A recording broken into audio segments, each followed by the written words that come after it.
So you just watch these videos on different governing systems, president versus parliamentary, the role of the judiciary, the role of federalism, and now we're going to move on to different election systems. How do we choose the people who are in charge?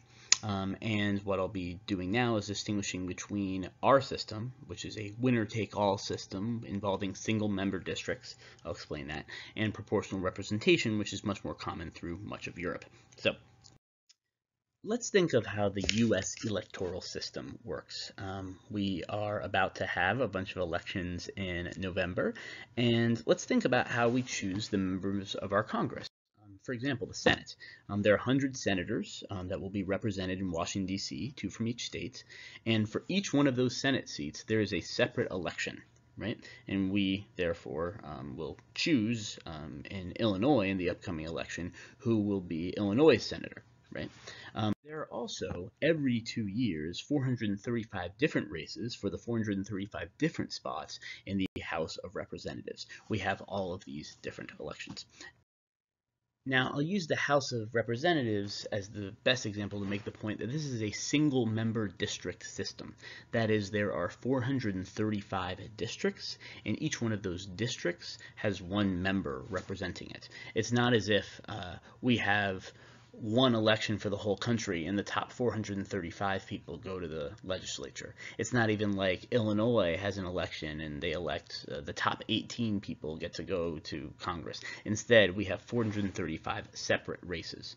And you might think, well, of course, that's how it works. And I'm here to tell you, no, not necessarily. Let me keep going and say that our system is a winner-take-all system. That is, whoever gets the most votes wins. And again, you might say, yeah, it's a democracy. Well, let me explain for a second. In this election, this is 2012 in the congressional district that I live in, Rodney Davis edged out David Gill in a very close race, and he won the seat. He had the most votes. Now, did he have the majority? No. He only had the plurality, right? And yet he still wins. It's winner take all. Whoever's the most votes wins. You might say, again, yeah, that's how it works, except there would be some places where the race wouldn't be over. I don't know if you've ever heard of a runoff, but there are some places in the United States where you have runoffs. Louisiana would have runoffs. The Chicago mayoral race is a runoff. And basically what would happen here is they would have this race. No one has 50%, so they'd throw out John Hartman, who finished last, and they'd just have the race between the top 2 finishers, Davis and Gill, and then they would vote again, and maybe the outcome would be a little different. Right? And so this is just to make the point that we have this winner-take-all system where someone with a plurality can. I want to talk briefly about how presidential elections work. I'm not going to go through the whole thing. I think we're all familiar with this idea of the Electoral College. We don't just have one big popular vote. Instead, we have these kind of separate elections in each state, and each state awards its electoral votes, 20 in the case of Illinois, to a given candidate. Generally, again, this is a winner-take-all system, right? You could win 51% of the votes in Illinois. You could win 99% of the votes in Illinois. You could win 46% of the votes in Illinois. As long as you have more votes than any other candidate, you get all the electoral votes. And with the exception of 2 states, that's how it works, right? Whoever gets the most votes, even if it's not a majority, right, ends up getting all of the electoral votes.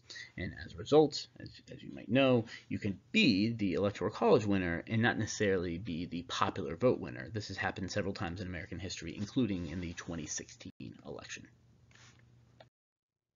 So again, some of you are probably saying, Mr. Leff, we know this is how it works, but I explained it because I really want to contrast it with how it works through much of Europe, which is that they have what's called a proportional representation system for determining their legislature. So let me explain. Parliament of Lefistan has 100 seats. 100 people are seated and make decisions on laws and so. Now I'll give a plain vanilla version of how a proportional representation system works by talking about how it works in my fictional state of Lefistan. So basically, people in Lefistan go to the polls and they vote not for an individual, but for a party. Right? They'll choose the black party or the blue party or the green party or whatever. In this case, on the ballot, this person chose blue party. At the end of the election process, each party will get a certain amount of votes. The blue party will get 40%, the red party will get 25%, the black party 20%, and so forth, right? Now, at no point did we choose who we were voting for, like which individual. We just chose the parties. But based on the proportion of the electorate that each party wins, that's how many seats that each party will get in the legislature. That is, if you look at this, right, the blue party got 40% of the vote, therefore they get 40 of 100 seats. Aren't you glad I made it an 100-seat legislature? The red party gets 25 seats because they have 25% of the vote, and so on, right? And you can proportionately allocate, right, the different seats in the legislature based on these voting totals. Just to give a little wrinkle here, there is typically a minimum threshold. That is, if a party gets like 0.3% of the votes, they won't get any of the seats. Often there's a minimum of 1% to get a seat or 3% to get a seat, and so forth. Now, you may be wondering, wait a minute, how do they determine who those people are? Well, the answer is each party determines who they are.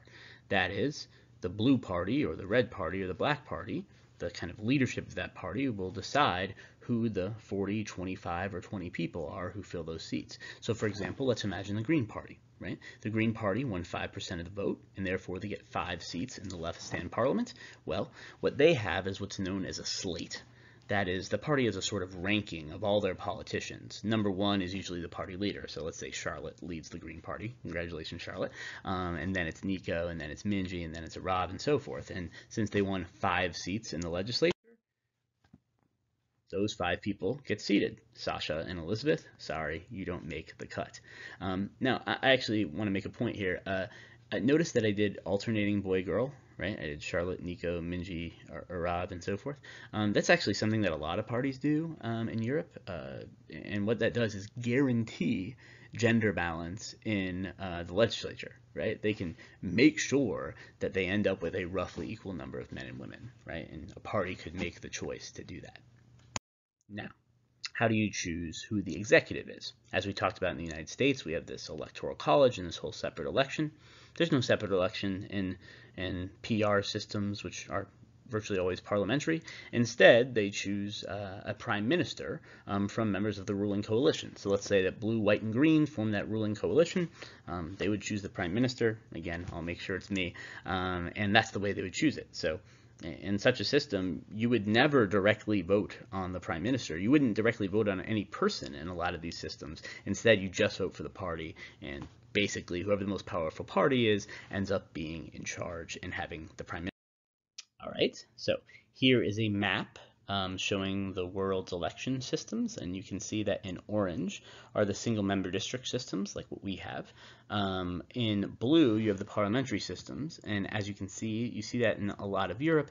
And what you also see in Europe are mixed systems. You see these things in green. What that is they in their parliament, Germany does this, they award some of their seats according to proportional representation, and then some of their seats with single member districts. They have like a hybrid model. But regardless, right, the United States is not the only system in the world. A lot of places use proportional representation. Now, let's stop and have you answer a question.